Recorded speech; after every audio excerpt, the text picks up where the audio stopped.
Good afternoon, and welcome to the MGM Resorts International fourth quarter and full year 2022 earnings conference call. Joining the call from the company today are Bill Hornbuckle, Chief Executive Officer and President, Corey Sanders, Chief Operating Officer, Jonathan Halkyard, Chief Financial Officer and Treasurer, Hubert Wang, President and Chief Operating Officer of MGM China, and Andrew Chapman, Director of Investor Relations. Participants are in a listen-only mode. After the company's remarks, there will be a question and answer session. In fairness to all participants, please limit yourself to one question and one follow-up. Please note, this conference is being recorded.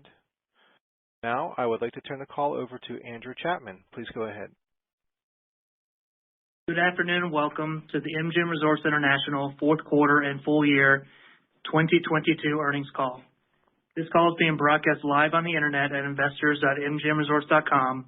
We've also furnished our press release on Form 8-K to the SEC. On this call, we will make forward-looking statements under the safe harbor provisions of the federal securities laws. Actual results may differ materially from those contemplated in these statements. Additional information concerning factors that could cause actual results to differ from these forward-looking statements is contained in today's press release and in our periodic filings with the SEC. Except as required by law, we undertake no obligation to update these statements as a result of new information or otherwise. During the call, we will also discuss non-GAAP financial measures and talking about our performance. You can find the reconciliation to GAAP financial measures in our press release and investor presentation, which are available on our website. Finally, this presentation is being recorded. I will now turn it over to Bill Hornbuckle. Thank you, Andrew, and thank you all for joining us today. I'm proud to announce that MGM Resorts International drove record fourth quarter adjusted property EBITDAR for our Las Vegas and regional resorts. What's more, our full year Las Vegas Strip adjusted property EBITDAR increased by more than 80% year over year. These outstanding results are evidence of our focus on optimizing growth in our business and operations, as well as our strategic vision of becoming the world's premier gaming entertainment company. These outcomes are also a testament to our employees who will go above and beyond every day to take care of our guests and create an amazing, great experiences which drive loyalty among our customers. Our employees are true heroes of this story, and we need to be celebrated. I couldn't be prouder of them for delivering these financial results alongside the steady improving guest and record employee satisfaction scores we are enjoying. As we look forward, we expect many of the drivers of our 2022 performance to continue into 2023. Importantly, we are well positioned on weather trend in a variety of environments given the inherent long-term benefits of MGM's diverse portfolio. In fact, we have the most diverse offerings in the gaming space, and as such, we're a well-balanced organization that benefits from both scale and a host of premier brand offerings. The distinct pieces of our business that create this diversification are, number one, our number of 9 Las Vegas Strip and 8 regional domestic properties in the U.S. that cater to all market segments and produce consistently strong profitability. 2, our 2 integrated resorts in Macau that pre-pandemic generated EBITDAR of over $700 million and are just now beginning to see a very real return to profitability. 3, our digital strategy with 50% ownership of BetMGM, one of the leading U.S. digital sports betting and gaming operators. BetMGM is the leader in what is financially the most important segment in the nation, iGaming, and is making overall progress towards its profitability. And our ownership of LeoVegas, which we're using to grow our digital business internationally and extend both MGM's brand and content reach. And ultimately, our balance sheet, allowing significant flexibility to invest in areas with the highest return on capital, including New York, Japan, further expanding our digital footprint via LeoVegas, and other substantive international opportunities we're pursuing in that space, as well as funding and continued share repurchases. In fact, as you know, we have just announced that our board approved another $2 billion repurchase program. Looking ahead, we see multiple opportunities for growth and momentum in our business. Coupling these opportunities with a relentless focus on free cash flow per share, our operating model, our margin control, and disciplined expense management, which we believe gives us a great confidence that our best days are ahead of us. Let me walk through the business case for 23, starting with our U.S. properties.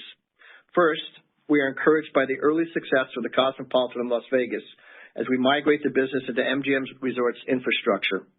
On our annualized basis, we have double-digit growth in revenue and EBITDA compared to the reported 12-month period prior to the acquisition. We are already beginning to produce cross-property play with hundreds of high-end players from the Cosmopolitan database attending MGM Resorts customer events and driving millions in win at our other sister properties. This is a trend that we saw continue for the Lunar New Year celebration at our properties in Las Vegas, and we expect to expand to the mass market as we integrate MGM Rewards into the Cosmopolitan system. Next, we have a strong event calendar in Las Vegas. CES has 115,000 attendees last month, up from 45,000 in 2022. Con Expo and Con Ag next month is setting up to be the best ever, and March Madness, Sweet 16, and the Elite 8 games are coming to Las Vegas. Together, the calendar in March is positioned to have us have the best hotel revenue month, we believe, in our history. Additionally, Formula One is expected to bring $1 billion in economic value to the city, of which we believe we're the best position to take advantage of. Las Vegas also has Allegiant Stadium, which has brought 40 events and over 1.5 million visitors to Las Vegas in 2022, and is expected to bring even more visitors, even higher quality events in 2023, driving significant spend, particularly at our South End properties. Another tailwind is the ongoing growth in visitation. The LVCVA expects domestic flight growth capacity to reach 120% of 2019 in the first quarter of 2023, and international recover further with 80% of 2019 available seats. Harry Reid Airport hosted a record 52.6 million passengers in 2022. Outside of our domestic business, we also see tremendous opportunities for growth. Starting with China, fully stated, Macau is back. As you well know, COVID restrictions impacted our Macau operations in 2022, causing an operational loss that negatively impacted our overall results. But we are experiencing a rebound in 2023 as our guests are returning in force, just as they did in Las Vegas when restrictions were lifted here. In fact, quarter to date, we're excited to report that MGM China's combined properties are the highest earning businesses within our company. As part of the concession renewal process, we committed to bring non-gaming entertainment events to Macau. Those events were strong drivers to visitation to our property during the Lunar New Year and at the end of January. We see these early results as validation in our confidence in the Macau market's recovery and the long-term viability upon which we are retendering commitments were built. And unique to MGM China, we have secured 200 additional tables as part of our new gaming concession, which combined with our premier mass positioning should allow us to drive market share into the low to mid-teens. In fact, during the month of January, our market share was 16%, which compares to high single-digit market shares pre-pandemic. This outstanding performance was driven by the MGM China's team strategic focus delivering full gaming floor renovation, a complete hotel product mix for our targeted customers, various marketing efforts in producing strong non-gaming events, shows, and promotions, plus our team's improvement in service levels and operational efficiencies. These collective efforts position us for a long-term growth story in Macau.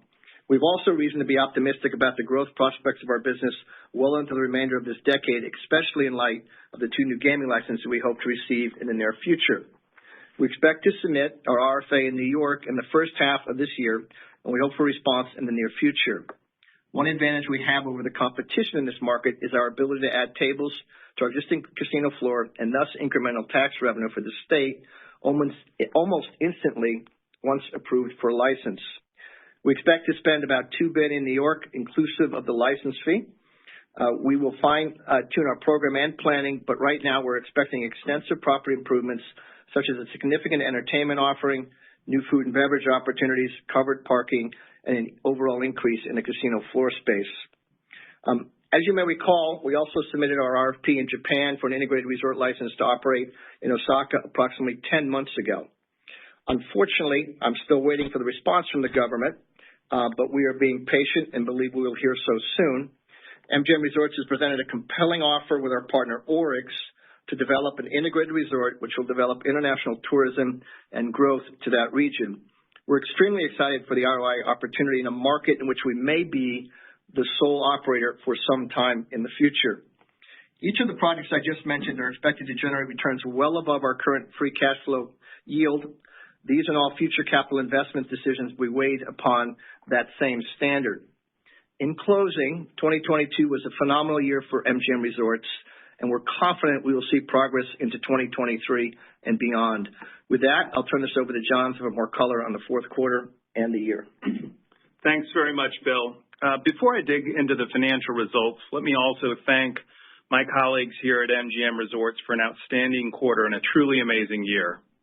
I'll now share with you some of the exceptional financial results that we achieved. Las Vegas Strip same-store revenues, and so that's excluding the Cosmopolitan and the Mirage, grew 11%, and adjusted property EBITDAR grew 6% in the fourth quarter compared with last year. Fourth quarter occupancy of 91% was up 500 basis points year over year, and ADR was $260 in the fourth quarter, which grew 30% over last year. Several volume metrics for us set records as well, as our Las Vegas slot handle set its 7th consecutive quarterly record in the fourth quarter. Demand in Las Vegas remains strong across all segments, driven by our exceptional entertainment offerings and other customer demand drivers. The strength continued into January, where occupancy was 90%, and rooms booked during the month were on record pace with rates up double digits to last year. In the regions, fourth quarter revenues grew 10% and adjusted property EBITDAR grew 3% year over year. While EBITDAR was down 1% versus the third quarter, this sequential decline is in line with normal seasonality for the fourth quarter. Importantly, labor expense as a percentage of revenues was flat sequentially, and our current headcount remains approximately 20% below 2019 levels, all while we achieved historic highs in NPS and other indicia of customer satisfaction. In the fourth quarter, corporate expense excluding stock compensation was $113 million, which includes $5 million related to MGM China, global development costs of $6 million, and transaction costs of $2 million. Going forward, we expect corporate expense for the full year 2023 to be approximately $380 to $400 million, a decrease of approximately $30 to $50 million from 2022. Included in MGM's corporate expense this year is $44 million for MGM China and approximately $37 million in anticipated development expense related to Japan and New York. We intend to invest approximately $800 million in domestic CapEx in 2023, and this compares to the $727 million in CapEx invested in 2022. Maintenance capital will be approximately $600 million of this spend this year, and this year it includes room remodels in the Bellagio Spa Tower, Borgata's Water Club, and the completion of our New York room renovation. Since 2019, we've reduced the average age of our rooms since renovation by roughly 3.5 years, and our room age will continue to decrease over the coming years as we refresh our room offerings. The remaining CapEx in 2023 is growth capital, projects that include the Mandalay Bay Convention Center remodel, a new pedestrian bridge connecting the Cosmopolitan Fodara, and investments in technology to drive better customer experience, ease, and engagement.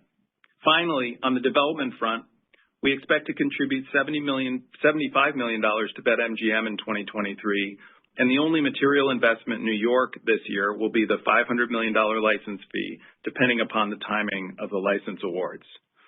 I'll conclude with just a few comments on our strategy for capital allocation. First and foremost, we'll maintain a strong balance sheet by sustaining adequate liquidity for our enterprise. And as you can see in the presentation that we posted today, we concluded 2022 with $5.3 billion of domestic cash against domestic debt of $4.5 billion.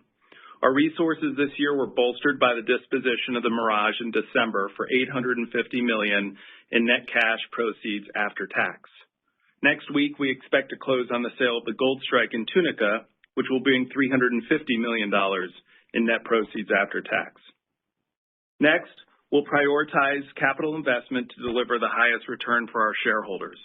Our acquisition of the Cosmopolitan Las Vegas expanded our reach into the high end of the Las Vegas market. Our acquisition of Leo Vegas jump-started our international iGaming strategy. Our new president of Interactive, Gary Fritz, and his team are evaluating a number of opportunities in this area, and our shareholders should expect that we'll be deploying more capital to grow the MGM brand internationally in iGaming and in digital content development. And finally, we're going to return capital to shareholders. During 2022, we repurchased 76 million shares for $2.8 billion. Since the beginning of 2021 through yesterday, we've repurchased $124 million for a total of $4.7 billion and have reduced our share count to 375 million shares. And we're not done. As Bill mentioned, our board of directors yesterday approved an additional $2 billion share repurchase program. In evaluating our share repurchase strategy, I consider a number of factors, including the liquidity profile of the company, as well as the development and M&A opportunities that are before us. But I also consider the free cash flow yield available in our own shares. So as I conclude, consider the following. Adjusted property EBITDAR from Las Vegas last year was approximately $3.1 billion, and from our regional operations was $1.3 billion. From that, we had adjusted domestic corporate expense of $400 million and cash rent of $1.7 billion on an annualized basis. Consolidated cash interest was $574 million, but that includes $205 million related to MGM China. And cash taxes and domestic CapEx totaled about $750 million. But our company also has significant reservoirs of value that did not contribute cash earnings in 2022. This includes excess cash of over $2.5 billion, our ownership position in MGM China, which yesterday had an approximate value of $2.6 billion, and, of course, our stake in BetMGM. It's a lot of numbers, but when taking all of this into account, I see a double-digit yield opportunity in our shares, which is why I see share repurchases as a responsible and accretive use of our capital. Bill, back to you. Thanks, Jonathan. I hope the comments that you've conveyed the excitement that we all have towards our business this year and ultimately beyond. In all my time with the company, I've never been more excited about our present and future as I am right now. I think we're stronger, more agile, more focused, and more determined than ever to win. And with that, we're happy to take your questions. Thank you. We will now begin the question and answer session. To ask a question, you may press star then one on your touchtone phone. If you're using a speakerphone, please pick up your handset before pressing the keys. To withdraw your question, please press star then two. As a reminder, in all fairness, please limit yourself to one question and one follow-up. And our first question will come from Joe Greff from J.P. Morgan. Please go ahead.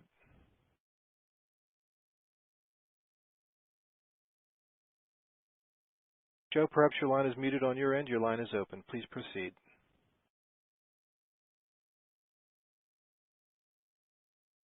Joe, you there? Our next question then will be from Shaun Kelley from Bank of America. Please go ahead. Hi, everyone. Good afternoon, and thank you for all the detail and color. So a lot of different places we could start, but I'm going to start with a high-level strategic one. Jonathan, you ended on walking through a really robust liquidity position. Still a lot of cash on the balance sheet that's either collecting interest at a better yield than before, but not a huge yield. So the question we get all the time remains kind of that ownership interest in upping the stake in maybe one of those areas that you discussed, BetMGM being the big one, and obviously we know there's a partner there, but if you could give us your latest thoughts around the strategic value there and how you fold that in with your comments around maybe a more organic or standalone international online expansion. Thanks. Thanks, Shaun, for the question, and I'll step in and kind of give the first part of it because I think it's time to be definitive and give a little direction. The simple answer on Entain is no, we've moved on. While we remain highly focused on BetMGM's business through our partnership with Entain and making sure that business continues to grow, we see great potential in LeoVegas expansion capabilities. I've said before, we like their technology platform and their leadership team. We're also interested in the content studio business. We think there's a real play there. We've seen that proven effective with brand when we combine great product in our brands at BetMGM. And over time, we like the live dealer business and the expansion of other global markets and, frankly, indirectly under our own purview. So for now, the answer is no, not with Entain. We're going to go down our own direction, and we begin to allocate capital. We think Gary Fritz has got the right motive, the right drive, and the right person to help us lead this forward. We value the relationship with Entain. We value BetMGM. But as it comes to the rest of the world, we're going to move forward with a different proposition. And Sean, just a couple of comments, the broad strokes around capital allocation as we look forward. We do have a maturity in March, $1.25 billion at 6%. So our present plan is to of course, redeem those bonds, and that'll capture about $75 million of free cash flow for the business. We were active share repurchases. Just in the past 3 quarters, we spent almost $2 billion at a price of about $33 to $34. So we'll continue to be repurchasers of our shares, but we'll moderate that depending upon market conditions. And then of course funding what Bill described, which is our interactive ambitions, which will be predominantly through M&A, but we're reserving a significant amount of capital for those activities as well. Thanks, and I don't want to be greedy with my time here, but just the follow-up to stay on the same theme then, Jonathan, you directly hit it, kind of M&A, or could you just give us some parameters around, are we thinking more bolt-on options, or, are there still platform-level investments that could be made to drive up and expand that opportunity to be meaningful to the base business? It's a combination thereof. When you talk studio business, or even live dealer, the technology aspect of that is, on our scale, relatively de minimis. When you talk about stepping up to other marketplaces, whether it's South America over time or rest of Europe, we'll have to take a different view on that as these opportunities unfold. But for now, it's more bolt-on and relatively small. Thank you very much. And for the next question, we'll move back to the line of Joe Greff from J.P. Morgan. Please go ahead. Can you hear me okay now? Hi, Joe. All right. That was weird. Nice speaking with you. In Las Vegas, can you talk about how you're thinking about FTE count and payroll expenses and how they'll trend this year? Maybe you could break it up between both sort of on a same FTE basis as well as just wages. And what kind of revenue growth do you need to offset wage expense growth in Las Vegas? Put another way. And I'll open it and I'll kick it to Corey. Well, if you go back and you look at FTEs, particularly in Las Vegas against 2019, we're down anywhere from 12 to 15%, depending on the property. Obviously, wage inflation since 19 has crept. And just so we're all on the same page looking forward, we have substantive labor negotiations later this year with about 28,000 of our colleagues, which, we're going to have to contend with and work our way through. And so, Corey, maybe the second part of it, just how I think from the standpoint of levels of FTEs, from a fixed cost perspective, there will be no increases. It will all be on variable. So if there's an additional catering and banquets business, it would match that revenue component of it. But I think we're pretty comfortable that we could service our properties, service our guests at the levels we're at today. And then, Jonathan, if you want to take the revenue. Yeah, I think on the revenue growth side, if we're running now at occupancies that are basically full on the weekends, there's a bit of room during the weekdays. So really it will need to come through pricing as opposed to occupancy gains largely in Las Vegas. And I think, if that's in the low single digits, we should be able to cover any increases in payroll adequately. I mean, overall, I think we think our margins are going to sustain. Is really the answer to that. And then, Bill, we're dealing with another earnings call and release today as well. So I have to make sure I understood your comment, your prepared comments. You talked about with Macau being back, that in the month of January it led the company in profitability or something along those lines. Can you just explain that or give a little bit more detail on that? Yeah, I can put a little color around it, and then we have Hubert on the line, and these guys have worked hard at this for 3 years, so I'll let him talk a little bit about the business. But look, the rebound was, interestingly, come January 8th, fairly instant. I think we peaked during Chinese New Year's, making a little over $5 million a day. I mentioned in my prepared comments 16% share. And for us, For all the reasons I mentioned, our mass piece volumes were 100% over our 19 levels. Now, we're talking about a whopping 30 days here, but for the company, particularly from where we have come from, we activated 150 to 200 new tables we have. We're very excited by what's happened in the first 30 days. And so, Hubert, maybe any other color would be helpful. Sure. Thanks, Bill. Thanks, Joe, for the question. Since the beginning of the year, I think the market has been rolling back and has exceeded the expectation of many participants and observers. For us, in January, on the gaming side, we have seen very healthy above the market average recovery in both mass and direct VIP segments. And for the month of January, as Bill has mentioned, our market share reached 16%, which is a record high for us. Our daily mass GGR was on par with the 2019 level for the month of January, and during Chinese New Year, far exceeded last year's Chinese New Year level, actually. And we're also encouraged to see that direct VIP segment, in terms of rolling volume, far exceeded 2019 level as well.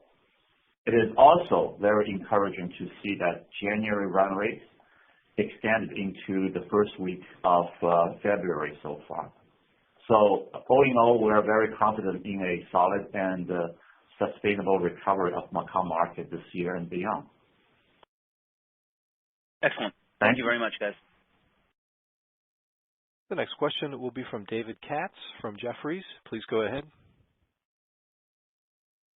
Hi, this is Cassandra on David's behalf. Want to expand on Macau's margin longer term. As we think about the shift in VIP mix from junket to direct, I believe your competitors have also called out increased labor costs and some labor shortage and increased utility. So how should we think about the margins in Macau longer term? Well, again, I'll kick this to you, but my only initial comment is I believe everyone knows this. The junket business, when it was all said and done, it was a 20% margin business. And so while there was a great deal of volume in that business and was accretive to us and obviously a vehicle for capital into the market, it didn't help the margin, I can assure you. So, Hubert, I don't know if you want to talk about more generally what you think will happen there, but I do like where we're positioned for VIP, mass VIP, remembering our branch environment and system is broader than almost anybody else's in the market. We've been doing it for 30 years into Las Vegas, and we've now taken that network and put it to work directly to the benefit of Macau. Hubert? Great. Yeah. I think that in terms of margins, I think that we expect, in this year and beyond, probably will at the high end of in the 20s, but in the high side of the 20s. And in terms of junket to direct, certainly there are some conversion in that space, but it's too early to give you any concrete numbers. But from the strength we have observed in January and Chinese New Year in our direct business, I think that we're still very confident in the growth of the direct business, and particularly given the wide network of MGM Resorts in terms of global reach of high-end customers. Great, thank you. And for the follow-up, if I may shift to Las Vegas, there were a lot of very bullish or favorable commentaries. The ADR has been substantially higher than pre-COVID levels. Do you think that is sustainable? And looking beyond 2023, especially if we were thinking about recession, how resilient do you think that ADR should be? Yeah, this is Corey. I think it's sustainable. As we look at the event calendars on weekends and our forward-looking pacing and what we're booking rates at now, we have pretty good visibility further out. On the midweek, we see not only our convention business getting better, but the whole city's convention business getting better. So the pricing that we're seeing today, we should be able to sustain, given where the economy is today. Great. Thank you so much for taking my questions. The next question is from Carlo Santarelli from Deutsche Bank. Please go ahead. Hey guys, thank you. Just looking at some of the disclosure in Las Vegas and trying to decipher, what is kind of the delta between gaming revenue and your net casino revenue has widened in the last few quarters. I'm assuming that is kind of all mix related with Cosmo coming online. And is that kind of a range, that delta that pretty much will hold firm moving forward? Yeah, Carlos, hi, Bill. I think the answer to the question is yes. We got as we needed to through COVID because obviously the group segment of note went away. Very active with our casino marketing database, personalization, and other things we might do in that sector, and we've sustained it. And so it's helped that tremendously. Obviously now convention business is going to come back, and Corey, 18-19% of our mix this year? Yes. But I think it is sustainable is the way to think about the business. Great. And then Corey, just on the topic of convention mix, you made a comment earlier. I believe that the bookings that were done at double digits. If you look at kind of the entirety of the group business on the books or the targeted group business on the books, from a pricing perspective, how does that look year over year or relative to 2019, however you guys kind of want to think about it? Yeah, I think, look, many of those contracts were in place over 2019, 2020. I think they have price escalators in there. It's probably an area of opportunity for us in the future as we look at future convention booking. But just as a reminder, it's 18% of our business. The new business is getting booked based on where rates are today. Okay. And do you believe, like, when you think about it overall, just that taking the pricing aside, thinking about the visibility that it provides you, do you believe as you look through 2023, all things equal economically and from a macro perspective, that there should be pricing power year over year on a same store basis? Yeah, I think there should be some pricing power based on the amounts we have on the book and the foundation we have in our bookings. And remember, Carlos, one thing we have strategically decided to do is push more business out of weekends and back into midweek.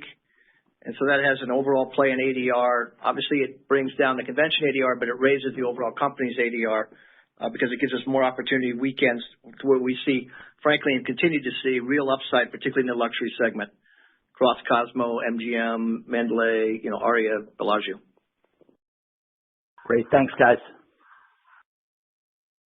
The next question is from Stephen Grambling from Morgan Stanley. Please go ahead. Hey, thanks for taking the question. Maybe turning to Japan, that was another one that you referenced is still out there. You're waiting on some approval, but still looking for a return that's above, it sounds like, your free cash flow yield. Wondering if you could just elaborate on any of your updated expectations for that market and anything that's either evolved from the terms of the transaction or even the timing of when construction could start and when the property could be coming out of the ground. Yeah. Steve, I'm going to be a little careful because some of this is NDA'd with the government, et cetera. But having said that, we had hoped to hear in October. Obviously, we sit here now in February not having heard. The process lies today with MLIT, the government agency that is going through and consistently asking us questions about the project, about the contract with the government of Osaka, et cetera. Time to tell whether we get through that efficiently over the next 30 days. We would like to think and believe we might, but, we've been thinking that for a while now. As it relates to macro, look, I'm excited to think that we may be the only player. And so instead of a market of 19 million people, we're talking about a much larger market. Having taken the journey many times from Tokyo, it's only 2.5 hours away by high-speed train, et cetera. So we see upside. Inflation has not hit Japan like it's hit other places. And particularly for us at our end of the partnership, the value of the yen has gone tremendously in our favor. But we're still looking at a $10 billion project. We're looking at a return on that project we think can bring 15% plus in cash flow, and then maybe some, but, it has to mature. And overall timing, the goal was, now we're going to be challenged with that if we don't hear soon, to get this thing open before the decade close in 2029. But there's a bridge to getting there. That's helpful. And maybe a follow-up on BetMGM, just to make sure I understand you correctly. I guess, are you anticipating, far out, but any additional capital being put into that JV beyond this year, given the targets for kind of profitability or standalone at this point? No, none substantively. If BetMGM gets into the M&A business for some particular product, maybe, but generally, no. It's the 50-odd million I think collectively, but call it our 35 or 45 million we've identified. It gives us every reason to believe it should hit its target this year, starting to make profitability in the second half of the year. We all have to be rational players. There is growth left. There are 6 additional states yet to go that have been identified. But no, there's no large-scale capital. That business should begin to mend and take care of itself. Thanks so much. Next question is from Chad Beynon from Macquarie. Please go ahead. Afternoon. Thanks for taking my question. Bill, Jonathan, another one on Vegas, just given your diverse portfolio with luxury and core. Can you just kind of help us think about broadly, how these segments compared against each other in 22? Bill, I think you said, obviously a lot of the group events in the citywides in 23, just those compression nights should help probably a little bit more in luxury, but just trying to see, I know you're not breaking it out, but kind of where which way the wave is moving, luxury and core. Thanks. Yeah, I think core your best. In 2022, the majority of the growth here in Las Vegas was driven by the Bellagio, Aria, Cosmopolitan, and the MGM Grand. Mandalay Bay had a fantastic year as they of course capitalized on the return of the group business to Las Vegas. I mean, in the fourth quarter, just an example, our group room nights were up about 50% versus the fourth quarter of 2021. So it certainly has skewed to the luxury properties. But I will tell you from a portfolio strategy perspective, all of these properties here in Las Vegas are really important role players. We've invested some capital in the Luxor in the last year. We're doing the rooms in New York right now, and those businesses we expect are going to be very solid cash flow generators over the next several years. But no question the growth is coming from the luxury segment. Thanks. And then can you just talk a little bit more about the omni-channel opportunities with driving your players from BetMGM back to Las Vegas, given, it's probably one of the more important years of your players wanting to come out and see some of the events, kind of where that stands now and how that should progress in 23. Thanks. So I think the simple answer is more. And when I say that in the context, it's now becoming thousands of players that have obviously touched both brands. It's interesting, the combination of the two, the players spend about 40% more. Now, that's kind of intuitive, but 40% more is interesting. And the other thing that plays to the events, whether it's sports or otherwise, sporting events, is that 85% of the players are under 49 years old. And so that network and that combination is bringing us a younger player, bringing us people who have to date had the propensity to spend more when combined with both brick and mortar and digital activity. And we're now reaching thousands of them coming in. We've set up fairly elaborate CRM systems, both at BetMGM and ultimately a hosting program here that captures them. And so there's one-to-one dialogue about certain VIP players and what their needs, wants, and desires are. And so we've treated that network like we would treat any of our branch offices, if you will. When the phone rings and they have somebody of substance, we're set up to take care of them. So excited by it. We need over time to automate it more so that there's true connectivity between BetMGM and its loyalty system and ultimately MGM reward system. But for now, focused on the high end, between the spend, the youth, and the numbers, all pretty exciting. Thank you very much. Appreciate it. The next question is from Robin Farley from UBS. Please go ahead. Great, thanks. I wanted to ask a little bit about, you showed the breakdown of same-store gaming revenue in Vegas being down about 10%, and I think it was down a little bit in Q3 as well. I wonder if you could give us some sort of color on what's happening with the gaming consumer in the last 2 quarters. Is that kind of fewer trips year over year because there are more options in the world, or is it just lower spend per trip, or kind of what do you think is driving that in the last 2 quarters? Thanks. No, we've seen same store handle and drop and win growing modestly in Las Vegas. Although there's no question the majority of the growth that we've seen in this quarter on a same store basis has been on the hotel side. So the gaming customer is healthy here in Las Vegas. It is driven mostly by our higher value gaming customers, but it's very healthy on a same store basis. So are the declines, just to try to understand, you're saying it's coming from the higher end gaming player, or you meant they're holding up? It's the sort of broader market player with the same store decline? No, I'm talking about our slot handle and table game drop and slot win and table game win increasing. Okay. I was looking at your slide showing casino revenues down 10% on a same-store basis in Q4. Because I know there were some properties in and properties out, but I was just using the number from your slide. Yeah, some of that will be on a net basis after accounting for the cost of hotel rooms that are comped against those players. And so that is having an impact on what we're describing as that gaming revenue. But in terms the way I consider the health of the gaming customer is to look at the volume metrics and the gross gaming revenue, which are growing on a same store basis. Does that make sense, Robin?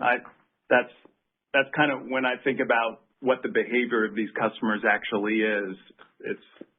It's on the gross basis. Okay. No, I just trying to clarify that number. That's helpful. Thank you. Also, I was just curious, given obviously the strength of your liquidity and cash position and what you have going, why suspend the dividend? And I realize it was a small dividend only remaining at this point, but I'm just curious, why suspend that when liquidity is certainly not the issue. Yeah, it's not. It was really an administrative issue. It was burdensome. It was complex, and that measured against the size of the dividend itself, which was de minimis, and just how much capital we've returned, and we can expect to continue to return through the form of share repurchases. We just felt that it was a practice that we did not need to continue. That doesn't mean that we wouldn't reconsider it or our board wouldn't reconsider it at some point, and in so doing would make it a more substantial dividend than a de minimis dividend, but it was mostly an administrative solve. Okay, great. Thanks very much. Thanks. The next question is from John DeCree from CBRE. Please go ahead. Hi, thanks for taking my questions. Maybe just, Jonathan, a quick follow-up on Robin's question regarding the casino revenues. So just to clarify, with the higher ADR now, essentially the dollar amount that you need to net against casino revenue is what's causing that kind of accounting decline? Yeah, that is the major issue that's the major dynamic which is causing this topic that we are talking about. Okay. And that's clear. Not just ADR, but also the size of the casino segment generally. Okay. Understood. Thank you for that additional clarity. Maybe just for a follow-up question, bigger picture, I think it was pretty clear as to where you target growth investments, digital, international, but, the last 24 months or so, you've moved a lot of chairs and upgraded the asset base in Las Vegas and opportunistically, I think, divested Gold Strike.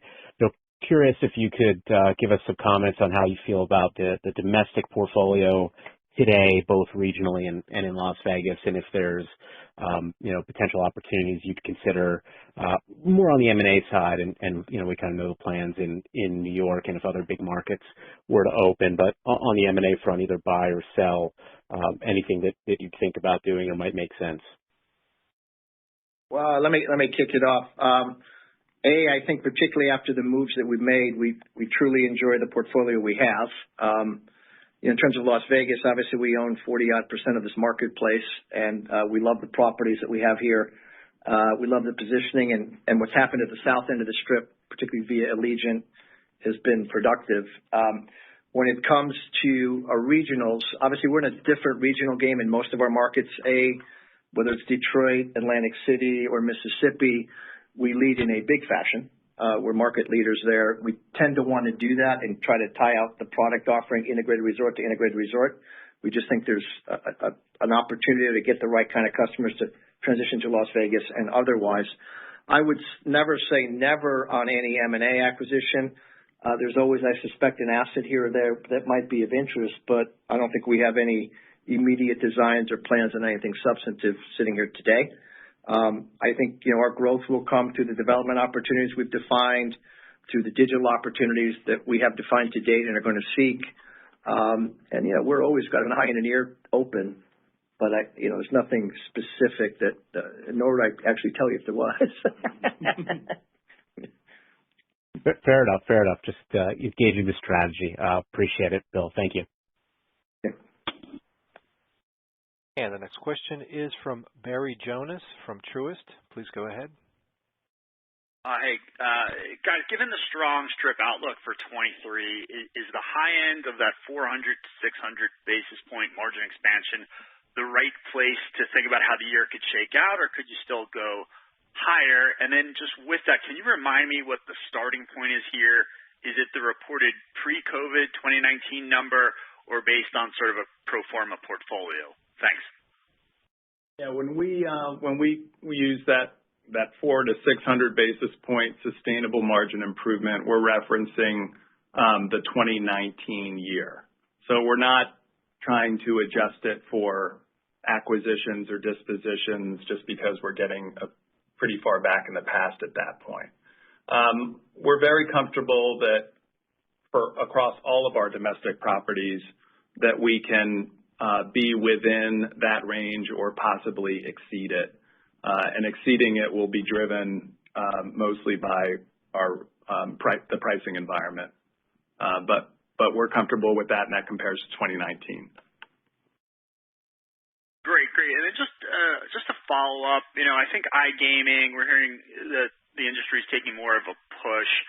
I'm curious how you think about the impact that iGaming's having on land-based gaming. Not sure if you're able to quantify what you've seen more recently in, say, Michigan, but can you help us understand some of the puts and takes with what would seem to be some cannibalization threat? Thank you. Yeah, I'll take that. Obviously, in Michigan, to your point, is the best example where we have market-leading brick and mortar, and we have obviously a market-leading digital. The digital business now is surpassed the brick and mortar by about 25%-ish. They're both doing well over 300 million GGR. Digital is approaching almost 400 million in GGR. It's an interesting market when you look at it because it's gone through smoking and non-smoking. COVID lasted longer there in terms of its policies than anywhere else. I will tell you, there was some concern early in the middle part of last year. The last 3 months in Detroit, now that we've come off of most of those COVID restrictions, we've made allocations for smoking and some smoking opportunities for customers who still want to do that. Our numbers have not only stabilized, but it continued to grow in Detroit. So, while it's obvious that there's a substantial amount of play going on in digital, the chance to connect that with brick and mortar and ultimately reward and recognize. And simple things like bonusing or jackpots that I leave, that I'm playing at home, I can come pick up in the brick and mortar where I left off as a player and have a contiguous experience is things that we're highly focused on. And so, we think it's been a great opportunity. We think it can continue to be one. And we've seen nothing. Michigan, we have the best laboratory in that. Michigan gives us confidence that going forward, if we can replicate some of that in any of these other states, I think we'll be in great shape. Perfect. Thanks, and great quarter. Thank you. The next question is Steve Wisinski from Stifel. Please go ahead. Yeah, hey guys, good afternoon. So actually want to ask about your regional assets. And obviously there's a fear out there in the investment world that at some point, some of these consumers could start to slow down. And we've heard from, a lot of your peers so far that there really hasn't been any softness as of yet. And I just, understand, have you guys seen the same fundamentals there, meaning no real weakening? And then also margins were impacted by the inclusion of non-gaming amenities in the quarter. And just wondering how much more of that potential margin headwind, could those present going forward? So let me take the top end of that, and Corey, you can speak to the margins. We have several different kinds of regional properties. And so Maryland this year had an all-time record and then some. It was fantastic. We always dreamed of that property making over $300 million, and it did. And I know I'm getting dirty looks from some of my folks, and it did. Atlantic City, given all of the competitive set and the reawakening of Hard Rock and what happened with Oceans, it's a highly competitive market, and we're holding our own, and that property continues to do the same kind of EBITDA it's done traditionally, no matter where the marketplace has been. It's kind of interesting. Detroit, as I just mentioned, continues to do well. We saw a little softening with Empire as it came out of COVID. Springfield has enhanced and been improving. Look, obviously it will be the place that I think any major recession activity shows, but I will say to date, particularly up into and through January, we haven't seen it. So, Corey, what's the on the other regional properties, mainly in the third quarter, we increased on many of our non-gaming amenities, and I think we're to the level where we're comfortable with what we have for our guests. So from an additional margin impact on that, I don't think there's much there. And then just on the business, December had a little bit of softness, as Bill mentioned, but what we're seeing in January and February so far is all of our regional markets are performing extremely well. Gotcha. Good to hear. And second question real quick, and it's more of a follow-up here, but, going back to Macau, it sounds like, Bill, I think you said, or Hubert said this, you were doing about $5 million a day during Chinese New Year. And again, I'm not sure if this was you, Bill, or Hubert, but did I hear you say that even after Chinese New Year, which, look, I know is only, let's call it 7 days or so, but you're still somewhere in that ballpark? No, it was me. I said $5 million during Chinese New Year, but we are at a great pace and a great place. And so no, but that's extreme. Having said that, it's still very profitable, and it's been 5 days or 6 days, whatever it's been, but it's been good. And so, but no, I mean, Chinese New Year's is it's a unique environment that happens once a year. Okay, yeah, I was just making sure I was not going crazy. It's not 5. Yeah, don't do 5 minute day times 365. That's probably it's already done. Thanks, guys. Appreciate it. Thank you. And our next question will be from Dan Politzer from Wells Fargo. Please go ahead. Can you hear me? Yeah, Dan. Great. So first question, just on Macau, it's a two-part question. The 16% share you guys called out, to what extent do you think that's sustainable?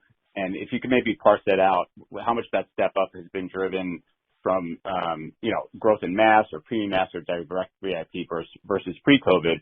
And then that quarter-to-date comment about the MGM China properties, the highest earning business in the company. I mean, if I kind of go back and piece together some math, should I interpret that they're pacing well over $100 million of EBITDA for the first quarter? No. No. For the month, not the quarter. For the month. So you could think about it. If we put them together, it'd be the highest EBITDA property we had for the month in our system. Way to think about it. Okay.